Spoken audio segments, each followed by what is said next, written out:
2 दिन पहले ग्लैमर की दुनिया को छोड़कर ममता कुलकर्णी ने अपनी पहचान बदली।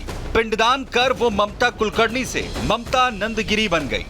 ओम हरि ओम सत्यो जातं प्रपद्यामि सत्यो जाताय वै नमो नमः। ममता कुलकर्णी ने फैसला किया कि वो आजीवन किन्नर अखाड़े के साथ रहेंगी और आगे पूरी जिंदगी सनातन धर्म का प्रचार करेंगी। लेकिन अब इस मामले में विवाद हो रहा है। ये पूरा विवाद किस वजह से? ये बहुत बड़ा सवाल का विषय है जी। हमारे ही अभी इधर सामने काफी सारे लोग बैठे थे और उसी विषय पे बात कर रहे थे कि हमें ममता कुलकर्णी जैसे व्यक्ति को महामंडलेश्वर और समाज को ऐसा गुरु नहीं देना।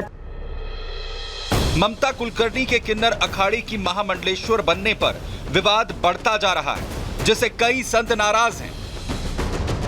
अब इस मामले में बागेश्वर धाम के पीठाधीश्वर पंडित धीरेन्द्र शास्त्री ने ममता कुलकर्णी को महामंडलेश्वर बनाए जाने पर नाराजगी जताई है कि इससे पहले कथावाचक जगत गुरु हिमांगी सखी मां ने भी सवाल उठाए थे और कहा था कि इस तरह से किसी को महामंडलेश्वर नहीं बनाया जा सकता, क्योंकि इसकी पूरी प्रक्रिया होती है।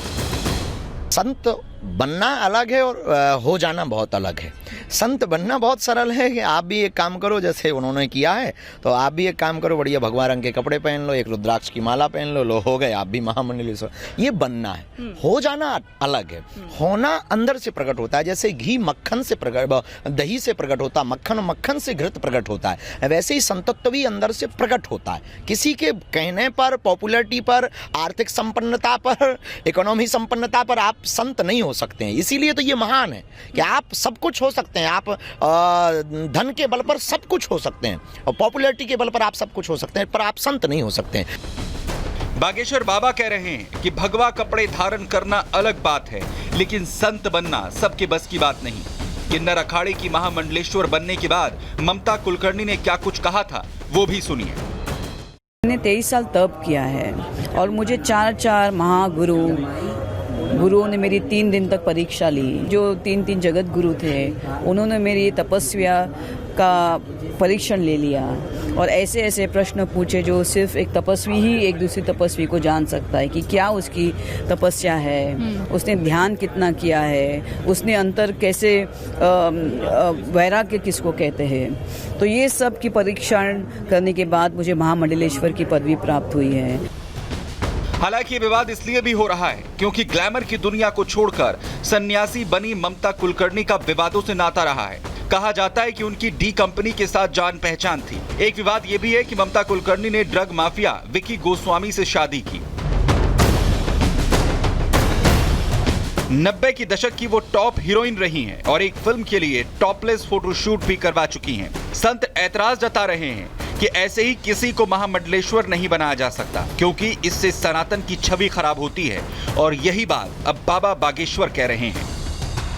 Bureau report, Republic Bharat.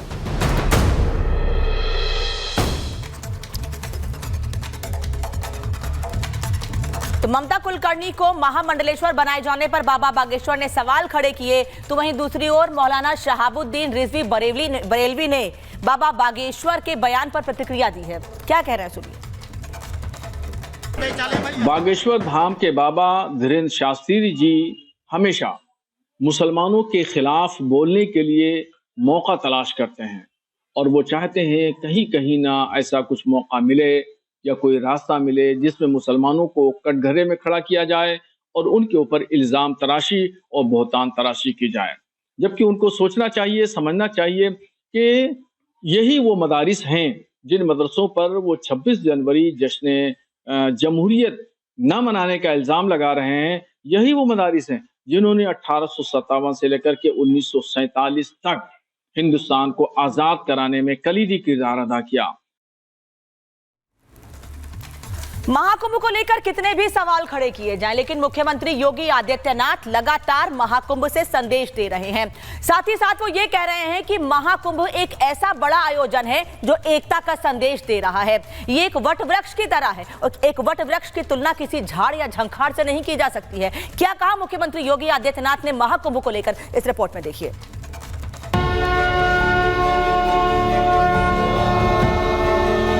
सहस्र शीर्षा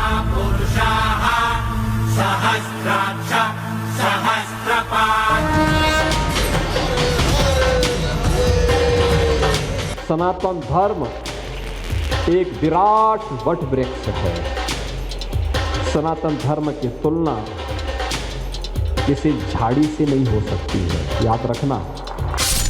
मुख्यमंत्री योगी आदित्यनाथ कहते हैं कि सनातन की तुलना झाड़ से नहीं हो सकती। सनातन विराट धर्म है। सनातन सुरक्षित तो दूसरे धर्म सुरक्षित।